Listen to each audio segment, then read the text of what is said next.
அனைவருக்கும் வணக்கம். ஆதரவு இணையத்தில் சில தினங்களுக்கு முன்னர் யாழில் கிருத்திகா என்னும் பெண் செய்யும் பல ஏமாற்று வேலைகள் தொடர்பான செய்தியொன்றை நாம் பிரசுரித்திருந்தோம். குறித்த அந்த பெண் தான் எந்த ஒரு ஏமாற்று வேலையிலும் ஈடுபடவில்லை என இதனை மறுத்து ஒரு வீடியோ ஒன்றை வெளியிட்டிருந்தார் என்பதை பலர் அறிந்திருப்பார்கள். குறித்த இந்த வீடியோவில் பேசும் கிருத்திகா தான் யாழில் ஒரு அமைப்பிற்காக வேலை செய்ததாக குறிப்பிடும் அதே வேளை தொடர்ச்சியாக பேசும் வேளையிலே பின்னர் தான் இணையதளங்களில் செய்தி பிரிவில் வேலை செய்ததாகவும் இணையதளத்திற்கும் தனக்கும் தொடர்பிருப்பதாகவும் பொய்யுரைத்திருக்கின்றார். தவறான பழிவாங்கும் நோக்குடன் தவறான செய்திகள் பிரசுரிக்கப்பட்டு வருகின்றது. இதற்கு மூல காரணம் ஜாதனில் நான் ஜாலில் இயங்கி வரும் பதியப்படாத அமைப்பாக தமிழ் தேசிய பண்பாட்டு பேரவையின் நிர்வாக அபிவிருத்தி திட்ட செயலாளராக கடந்த பல மாதங்களாக கடமையாற்றி வந்தேன். மூல காரணம் ஜாதனில் நான் ஜாலில் இயங்கி வரும் பதியப்படாத அமைப்பாக தமிழ் தேசிய பண்பாட்டு பேரவையின் நிர்வாக அபிவிருத்தி திட்ட செயலாளராக கடந்த பல மாதங்களாக கடமையாற்றி வந்தேன். குறித்த இந்த வீடியோவில் பேசும் கிருத்திகா தான் யாழில் ஒரு அமைப்பிற்காக வேலை செய்ததாக குறிப்பிடும் அதே வேளை தொடர்ச்சியாக பேசும் வேளையிலே பின்னர் தான் இணையதளங்களில் செய்தி பிரிவில் வேலை செய்ததாகவும் இணையதளத்திற்கும் தனக்கும் தொடர்பிருப்பதாகவும் பொய்யுரைத்திருக்கின்றார். இவர்களுடன் சேர்ந்து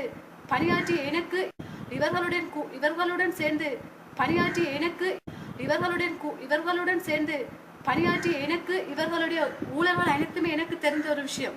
அதற்காகத்தான் இவர்கள் எனக்கு கொலை எச்சரித்தல் விடுத்தார்கள். ஏனெனில் நான் என்னை வெளியில் விட்டால் தங்களுக்கு எதிரான ஆதாரங்களை முன்வைத்து இவர்களுக்கு எதிரான சட்ட நடவடிக்கை மேற்கொள்வேன் என இவர்கள் அறிந்தது ஒன்று.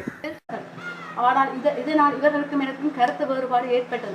இக்கருத்து வேறுபாடு ஏற்பட்டதை அடுத்து நான் இவர்களுக்கு காவல்துறையிடம் சென்று புகார் அளிப்பதாக கூறியதை அடுத்து இவர்கள் எனக்கு கொலை மிரட்டல் விடுத்தார்கள். என்னை கொலை செய்வதற்காக 5 லட்சம் ரூபாய் பணத்தை கூலிப்படைகளிடம் ஒப்படைத்தார்கள் என அறிந்தேன். இங்கே இவர் குறிப்பிட்டிருக்கின்ற மற்றொரு பொய்யான விடயத்தை நாம் சுட்டிக்காட்ட விரும்புகின்றோம்.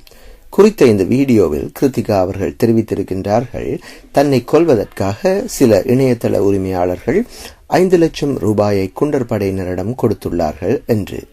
ஒருவேளை ஒரு உதாரணத்திற்காக இதனை நாம் எடுத்துக்கொண்டால், இந்த குண்டர் படையினர் பணத்தை பெற்றுவிட்டு கிருத்திகாவிடம் சென்று உங்களை கொல்வதற்காக 5 லட்சம் ரூபாயை எமக்கு தந்திருக்கின்றார்கள் என்று கூறுவார்களா?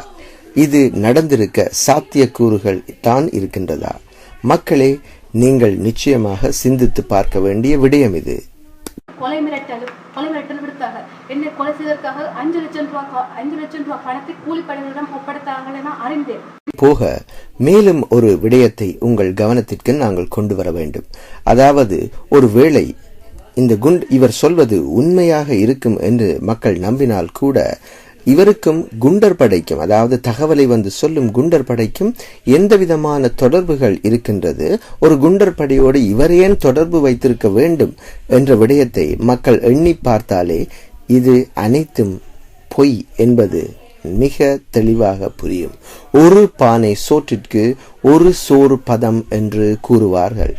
இவர் தன்னுடைய பிழையை மறைப்பதற்காகவும் இணையதளங்களில் வெளியான செய்திகளை போலியான செய்தி என்று மக்களுக்கு எடுத்து காட்டவும் இவர் ஒரு வீடியோ ஒன்றை தயாரித்து வெளியிட்டிருக்கின்றார்.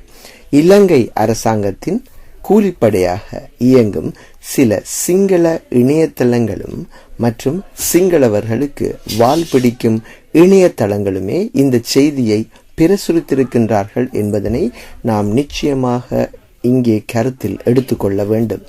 காரணம் என்னவென்றால், யாழில் உள்ள இபிடிபி, அதாவது டக்ளஸின் இபிடிபி அமைப்பைச் சேர்ந்த அல்லது அவர்களுக்கு சாதகமாக எழுதக்கூடிய சில இணையதளங்களே இந்த கிருத்திகாவின் செய்தியை, அதாவது மறுப்பு செய்தியை வெளியிட்டிருக்கின்றார்கள்.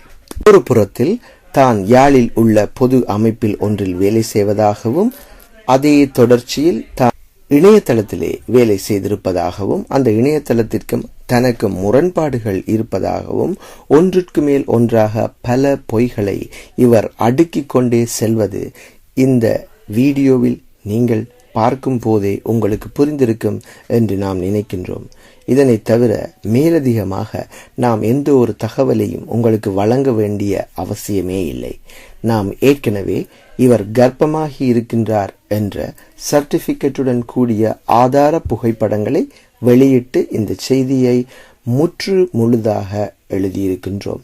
இவர் யாழில் பலரை ஏமாற்றியதும் பலரிடம் பணம் பறிக்க முயன்றதும் பல சம்பவங்கள் இங்கே இருக்கின்றது. பலர் எங்களுக்கு இந்த தகவலை தந்திருக்கின்றார்கள். இருப்பினும் அவர்களது சொந்த பாதுகாப்பு மற்றும் அவர்களது தனிப்பட்ட முறைமைகள் தொடர்பாகவும் அவர்கள் வெளியே வந்து பேசுவதற்கு தயாராக இல்லை. இதன் காரணமாகவே நாம் மக்களை எச்சரிப்பதற்காக இந்த செய்தியை நல்ல எண்ணத்தோடு பிரசுரித்திருக்கின்றோம்.